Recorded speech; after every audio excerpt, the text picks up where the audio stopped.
Welcome to Mindful Mastery, the top spot for personal development and skill enhancement. In today's episode, we are diving into part 6 of the seminar featuring Brian Tracy. Let's get started. Session 6, Eliminating Negative Emotions.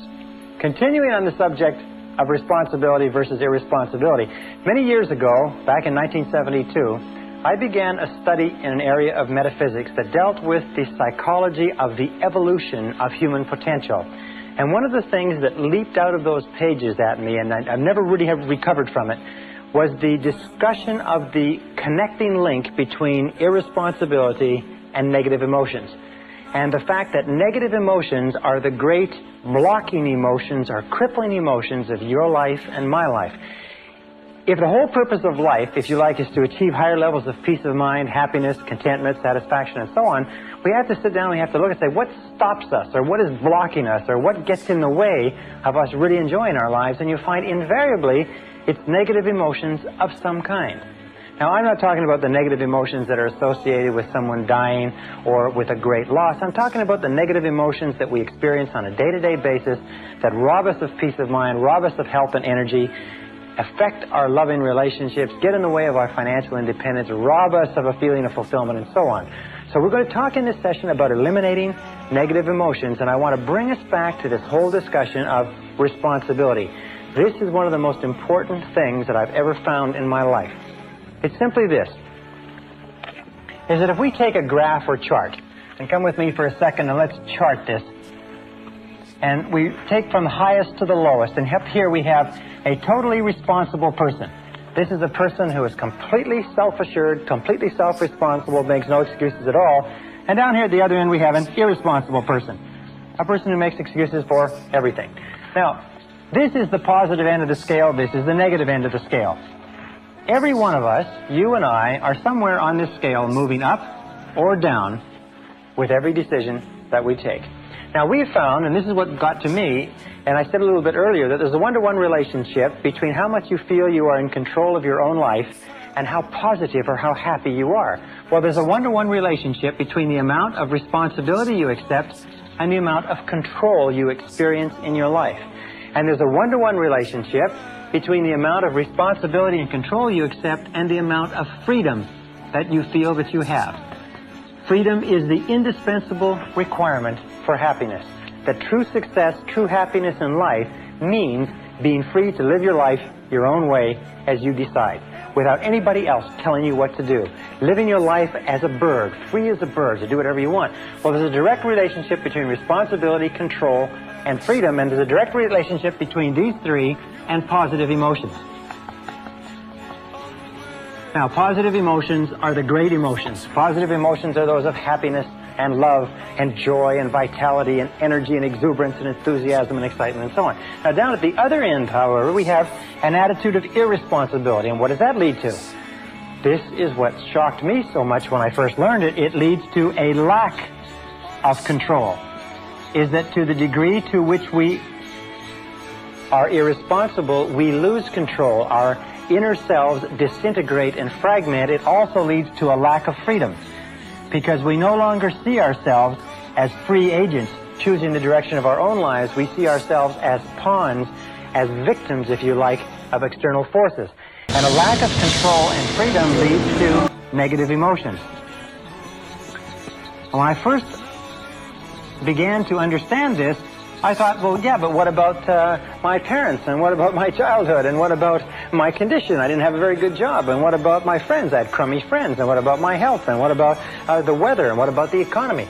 When I began to realize this, I began to realize that you can put all that aside. If your highest aim, your highest goal is positive emotions of happiness, joy, freedom, enthusiasm, and so on, then you have to stop making excuses.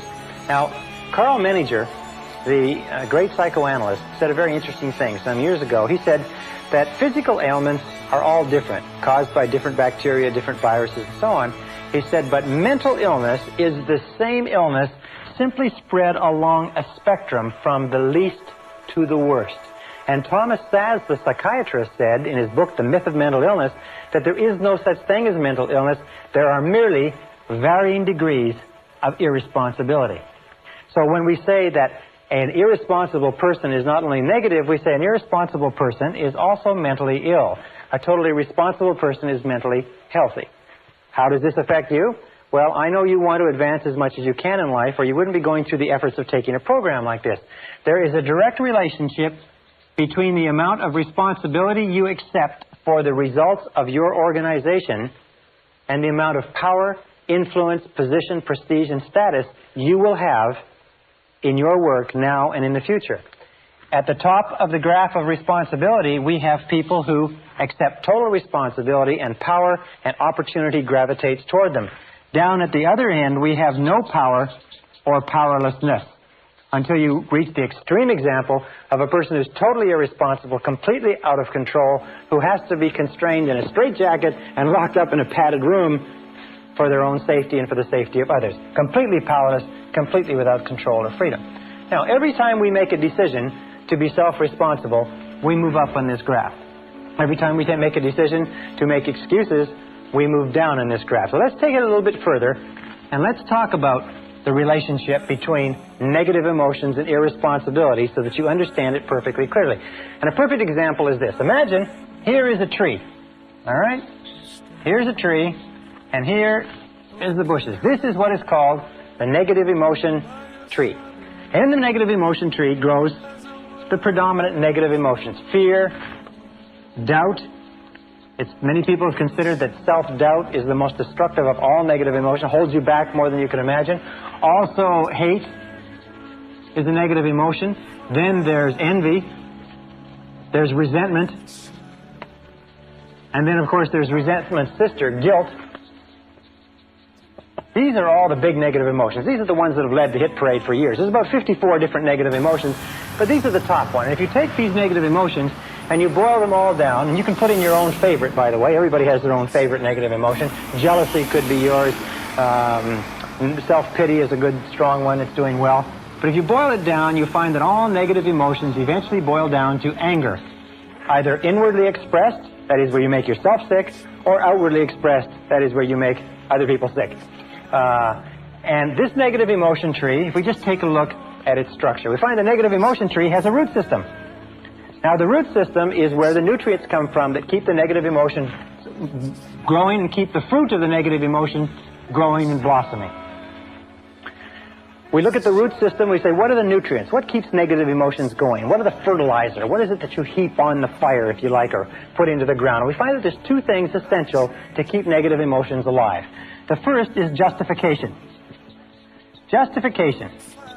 That's merely telling yourself and anybody else who will listen why you are justified in having this emotion. And the other is what we call identification. Identification means taking things personally.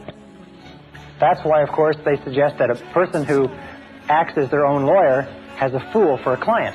Probably a person who acts as their own doctor has a fool for a patient, too. Because we become so personally identified with our own situation, and so do you, we take it so personally that we get all emotionally involved and wrapped up in it.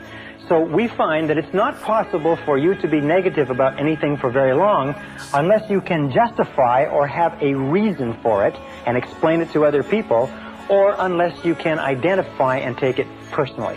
For instance, if somebody comes in from the parking lot and says they just ran into a car in the parking lot, it doesn't bother you at all because you don't identify with it. Now, if they said they just ran into a car in the parking lot and it's your car in the parking lot and the person's gone, now you can become extremely upset. Remember this, however, that we always choose these responses. I'll come back to this in a second. So how do we get rid of justification? How do we starve the root system of the negative emotion tree? The way that we get rid of justification is by becoming non-judgmental. In the Bible it says, "Judge not that ye be not judged." And since the Bible is, amongst many other things, a book of philosophy and metaphysics and how to live, being non-judgmental means that you just refrain from judging. Hold back from judging. Instead of casting a judgment that somebody is guilty of something, somebody has done something, just remain open and neutral. Just remaining neutral, and that's the key, stops the negative emotion from getting going. One of the things that we know about negative emotions, and I've studied them for years, is that negative emotions start off like a spark. And as they are fed, as we dwell upon them, as we justify them, as we become judgmental about the situation, they start to grow and grow and grow until they absolutely consume our minds. Now, with regard to identification, which is taking things personally, what we do is what is called, we disidentify. We objectify, or we again remain neutral. We try to keep it at arm's length. We say there is a problem, but I am not the problem. There is a difficulty, but the difficulty is not me, and we keep it at arm's length. So these two, once we begin to stop justifying and stop identifying or taking things personally, stop getting emotionally involved. Have you ever had the situation where somebody comes to you with a problem and you get so emotionally involved with their problem that you start to feel upset, and they go away and they don't have a problem anymore, and you're still there and you're upset? This is because we've taken it so personally. However, the key to getting rid of negative emotions, and this is the most important part of this, is the trunk. It's cutting down the trunk of the negative emotion tree. And the trunk of the negative emotion tree is blame. Blame is 99% of negative emotions. Now, it's very important to understand where negative emotions come from. Negative emotions come from inside you. Negative emotions are not contained in external situations. Negative emotions are not caused by other people or other situations. Negative emotions are caused by your response to other situations. Perfect example. Two people meet the same situation, a traffic jam, a rude waiter, whatever it happens to be, and one person gets all upset and uptight and angry, the other person lets it go off their back. Another example. The same person, 2 different days. One day they've had an argument or a flat tire, or they're late for work, they get into a traffic jam and they're angry and they're uptight. The next day, they leave with plenty of time, they had a lovely breakfast with their family, they got lots of time to get to work, they have a traffic jam, it doesn't bother them at all. In both cases, it's an example of that the negative emotion does not come from the situation. Is that you are always free to choose the quality of your emotional life. Is that you choose to become angry. Now understand this, nobody makes you feel anything. Nobody makes you feel angry. Nobody makes you feel tense. Nobody makes you feel upset. You always decide how you're going to feel, and then if you're not careful, you will fall into a negative habit pattern of blaming the other person. Blame is the core of all negative emotions. When you stop blaming, you cut down the negative emotion tree. You cut it off, you kill it, and all the negative emotions die simultaneously. It's almost exactly as if this negative emotion tree were a Christmas tree and it were plugged into the wall. And the negative emotions were Christmas tree lights. And you took this plug and you jerked it out of the wall, what would happen? Well, what would happen is that all the negative emotions, the lights, would go out simultaneously, just like that. How do you do this? You do this by using the law of substitution. Remember, the law of substitution says that the conscious mind can only hold one thought at a time. It's the thought that the conscious mind holds that determines how the emotions will react, how the subconscious mind will react. Since it can only hold one thought at a time, what you do is you knock out the thought that is causing the negative emotion, the blame thought, and you replace it with this affirmation. I am responsible. I am responsible. I am responsible. This, in conjunction with I like myself, I am responsible, is the most powerful, positive affirmation you can use, because the instant that you say, I am responsible, you exert complete control over your emotional life. The instant you say, I am responsible, suddenly you are back in the driver's seat. You cannot say, I am responsible, and feel a negative emotion simultaneously. The one knocks the other one out of your conscious mind. And you can start off now. For instance, each one of us has a situation that causes us a lot of aggravation. You have a situation, maybe a person, but every time you think about it, you get angry. Every time you think about it, you get cross or you get distracted. What you do is whenever you start to think about that situation, neutralize it by saying, I am responsible. Wait a minute, I am responsible. Is it a relationship? Who got yourself into the relationship? Did somebody put you there at gunpoint, or did you get into it by yourself? Is it a job? Is it an investment?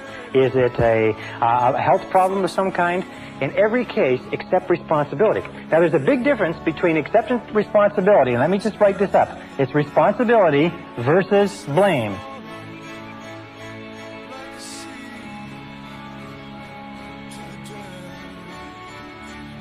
Responsibility versus blame. What is blame? Blame always looks backward toward the past. Blame looks toward the past, toward what cannot be done, toward what can't be changed. Responsibility always looks to the future. So people say, well, when you accept responsibility, isn't it the same as saying you're to blame? No. It's the same as saying that you are in charge of the quality of your thinking from this moment onward. So let us say that you come out to the parking lot and somebody's run into your car. Now you have two choices. You can become angry and upset and run around and scream and shout, or you can act in a responsible manner. You can do everything possible to trace the culprit, and other than that, you can live with it maturely. So responsibility always looks to the future. Responsibility always asks this question when faced with a problem. What can we do? Not who did it, but what can we do from here? Where do we go from here? What can we do? This is the question of the responsible person. We don't cry over spilt milk. We just say, all right, what's the solution? And we get on with the game. The irresponsible person always says, who did it? And is obsessed with finding out who did it and then taking whatever blame there is and apportioning it so that everybody gets their fair share of the blame, which of course does nothing to resolve the difficulty. So the key to cutting down the negative emotion tree is using the axe and eliminating blaming. The day that you begin to eliminate blaming from your life is the day that your life starts to take off. Because the day that you start to eliminate blaming and negative emotions, suddenly most of the problems, most of the things that stand between you and the happiness you desire vanish. Why am I making such an emphasis on negative emotions? Well, let me make that clear for just a second. What I found, and this is what was staggering to me, because I've always been committed to realizing my potential as a human being, is that you cannot advance in life except to the degree to which you get rid of your negative emotions. You cannot make any progress. You cannot go any further than where you are right this minute except to the degree to which you leave your negative emotions behind. Now, by the way, with regard to the negative emotion that you have that's associated with another person or situation, it's difficult to accept responsibility. It's difficult to say, I am responsible initially, because you've been blaming that person for so long. So sometimes you have to say it with gritted teeth. You have to say, wait a minute, I am responsible. I am responsible. But the more you repeat this, I am responsible, I am responsible, I am responsible, it becomes easier and easier. Eventually it gets to the point where as soon as you think of that person or situation, you can neutralize the thought by the law of substitution by saying, wait a minute, I am responsible. I am responsible. There's a beautiful line that you can use also in dealing with difficult people that goes back to self-esteem, and it also has to do with eliminating negative emotions, is say something like this: no matter what you say or do, I'm still a valuable and worthwhile person. Or, no matter what happens, I am still a valuable and worthwhile person. Or no matter how this situation turns out, I am still a valuable and worthwhile person. The natural course of life is this. Here's the road of life. And when we're children, we start off with no negative emotions. All negative emotions, by the way, have to be taught to a child. They have to be taught, and the child has to learn them from their parents. Have you ever seen a negative baby? There's no such thing as a negative baby. Babies just laugh, and they're happy, and they cry when they have needs, but babies are not negative. But as we grow up, we watch the people around us, and we begin to develop our own negative emotions, which we carry in a sack on our back. As we become teenagers, this sack grows big enough to the point where we can even go to slumber parties, or we can get together with our buddies and we can talk about how terrible our childhood has been, how rotten our parents are, how rotten our siblings, teachers, and everything else are. Now when we become adults, what is the mark of adulthood in our society? The mark of adulthood is that you have a great gunny sack full of negative emotions because you have suffered. And what happens is you spend most of your time when you're with other people letting down your guards and telling them about how much you've suffered. What you do is you use exchanges of negative emotions as the basis for your relationships. You say, look, I'll show you my negative emotions if you'll show me yours. Remember, like we used to do as kids? And what you do is you get together like a couple of traders in an Arab bazaar, and you display your negative emotions. You say, oh, look at this rotten childhood I had, and look at this terrible relationship, and look at how crummy my boss is, and how rotten this is, and so on. And you exchange them back and forth. Now, what happens when you talk about and think about your negative emotions? Remember the law of concentration? Whatever you dwell upon grows. Whatever you dwell upon grows and gains strength and stays alive. Negative emotions, by the way, and this is another thing that I learned in the study, is negative emotions are very fragile and ephemeral things. Is that if you don't keep them alive through constant talking, through constant cultivation, you know what happens? They die on you. Yes, you see, negative emotions just die. It's like a fire. If it falls where there's nothing, or a spark, if it falls where there's nothing to burn, it goes out. Negative emotions, unless you talk about them and keep them going, unless you dwell on them all the time, they die on you. You ever had an experience where you're really worried about something, you're really upset about something, and it's preoccupying all of your time, and then you get to work or you get home and you get so busy doing something else that for about 3 or 4 hours, you don't have time to think of anything else. And about 3 or 4 hours, you stop and say, geez, I haven't worried about that for a long time. I got to get back to worrying about it, because what's happening, it's going out. It's like a fire that's going out. So you got to get back to it. You got to think about it and talk about it and worry about it and hassle it to get it back up to the point where it's preoccupying your whole mind. How many times does that happen? Well, what the mature adult does is the mature adult leaves their negative emotions by the side of the road and gets on with the rest of their life. They get on with the rest of their life. They leave them there instead of dragging them along. They leave them like a big pile of garbage at a garbage strike. They just leave it there. And when people say, how are things going? You say, wonderful. You say, how's life? You say, terrific. You say, how's your relationships? Couldn't be better. How is your health? How are you feeling? I feel great. In other words, don't talk about negative things, because when you talk about negative things, you actually increase them and you draw more of them into your life. Look at the people that you know who have problems. You notice the people that you know have problems all the time, never seem to solve their problems? Are people who talk about their problems all the time? To him that hath shall more be given, from him who hath not, even that which he hath shall be taken away. Now, this is another critical point with regard to relationships. And I learned this again in my studies. It is that each of us has a certain amount of suffering that we've gone through, and people fall in love with their suffering. People love their suffering. As a matter of fact, they feel that they've paid for it, they've thought about it, they've lived with it for so long that most people are very reluctant to give up their suffering. You can't talk them out of it. You say, well, why don't you just forget it? Why don't you just put it behind you? Why don't you just get on with it? They say, well, I can't do that. Do you know how much I've suffered? Do you know how much emotional investment I've put into this relationship, this job, this career, and so on? I remember, I can tell you 1,000 people who've come up to me who are in bad relationships. And they say, well, I've been in this relationship or in this marriage now for several years, and I'm miserable, I'm unhappy, we don't like each other, it's going nowhere. I say, why don't you do something about it? But after all these years? And what I say to them is, I say, look, the average life expectancy of the average American today is between 75 and 80 years, and it's going up. By the time we reach the end of the century, the average life expectancy will probably be 80, 85, 90 years old. Do you know what that means? That whatever age you are now, and you may be 20, 25, 30, 35, it doesn't really matter, you subtract that from 80, you get the number of years that you've got left to live in this current situation. You ask yourself, do you want to live in this situation for the next 30, 40, 50 years? And the answer, in all honesty, has to be no, because it's probably not going to get any better. People love their suffering. They hate to give up their suffering. So what we've devised is a very simple bit of advice. And this advice, I just recently discussed this with a consulting psychologist, and he said it's the simplest advice he's ever heard to give to people who need it. It's when somebody comes up to you and wants to talk to you about their problems. You say yes, and you be sympathetic and empathetic. It's very good to hear people and let them talk out their problems, except there are some people who do nothing but talk about their problems. Every time you see them, they talk about their problems. Very often, they talk about the same things they talked about last time. What you do is you say, yes, I hear what you say, and I'm very sympathetic. However, you're responsible for your own life.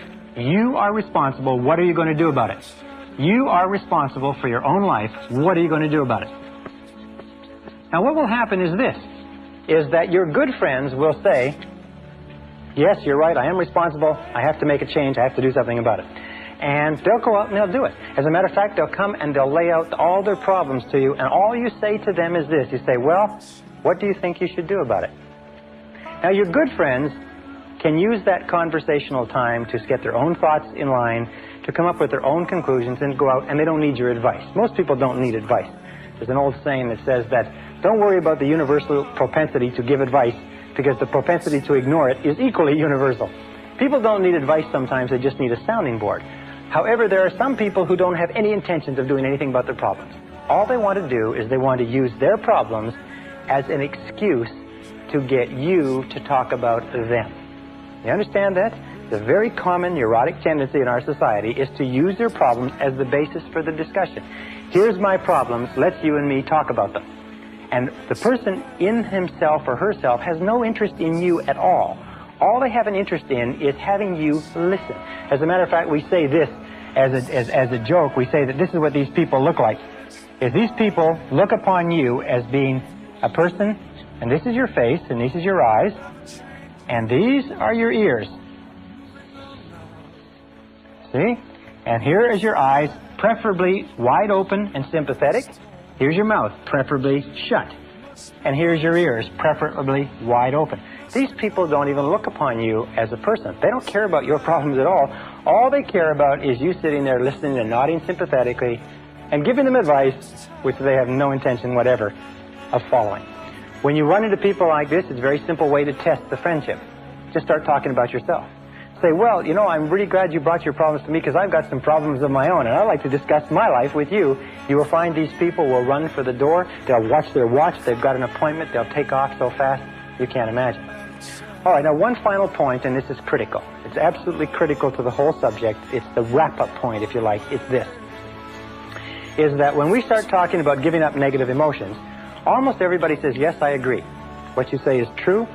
It makes sense to me, Brian, and I am going to give up my negative emotions. I am going to accept responsibility. I am going to take charge of my life, and I'm not going to blame anybody else anymore, except for one. Everybody has one that they're not going to part with. Everybody has that favorite negative emotion that they've been paying for and holding on to for years. Now, let me tell you why it's so important that you give it up. Here's a car. Imagine it's a beautiful Mercedes automobile. Brand new from the factory, absolutely spitting 560 SEL, $55,000, beautiful vehicle, tested in every aspect, absolutely perfect. It's given to you without a flaw, except for one. This is the front of the automobile, and there's one small problem, is that for some mechanical reason, this brake is locked on. Now you get into this beautiful Mercedes, just as you are, beautiful mind, beautiful body, beautiful potential, incredible capability. You get into this beautiful Mercedes and you start it up and you step on the gas. And what happens? Well, if the front brake is locked on, what will happen to the car? No matter how hard you step on the gas, what will happen to the car? What will happen is that the car will spin. It'll go around in circles. It'll spin and it will go around in circles until you stop stepping on the gas and you give up. As long as that front brake is locked on, you can't go anywhere. What I found was this, is that the existence of just one negative emotion that you will not let go of for whatever reason, and the reason is always an ego reason, the reason is always has to do with your own ego, will cause you to stay in the same place and spin your wheels and go in circles for the rest of your life. But you all know people who are talented, who have opportunities, good educations, and so on and so forth, and their life just goes around in circles. They just seem to be spinning. They've got everything going for them, and they just continually have problems. Why is it? Almost invariably, and this is what all psychoanalysis does, all psychotherapy, is they've got one negative emotion locked on, and the negative emotion they have locked on is blame. There is somebody that they are still blaming for something. There's somebody that they are not going to let off the hook because that son of a gun did something to them. You know what I'm talking about? You know what I'm talking about, because we're all in the same boat. We're all human beings. The reason this makes sense to you and I is because we do have a tendency to fall in love with our suffering. We do have a tendency to gunny sack and to think that part of our humanity is all these negative emotions. We do have a tendency to see that other people are responsible. Other people have hurt us. They did cost us money. They did hurt us in a relationship. But the key to peak performance, the key to happiness, the key to success is to use the law of substitution and knock those negative emotions out of the box. By the very first time you think of anything that causes you any stress, you say, I am responsible. Wait a minute, I am responsible. I am responsible. I am responsible. I like myself and I am responsible. I like myself and I am responsible. And nothing outside of me is going to disrupt my peace of mind. I am in charge of my emotional life. I am responsible. You are responsible. This is the end of Side 1. Please fast forward to the end to queue up Side 2 for your listening. Thanks for watching. If you enjoyed this video and found it helpful, please give it a thumbs up and subscribe to our channel if you haven't already. We would also love to hear your thoughts in the comments and any video suggestions you have that is related to our content. See you in the next video.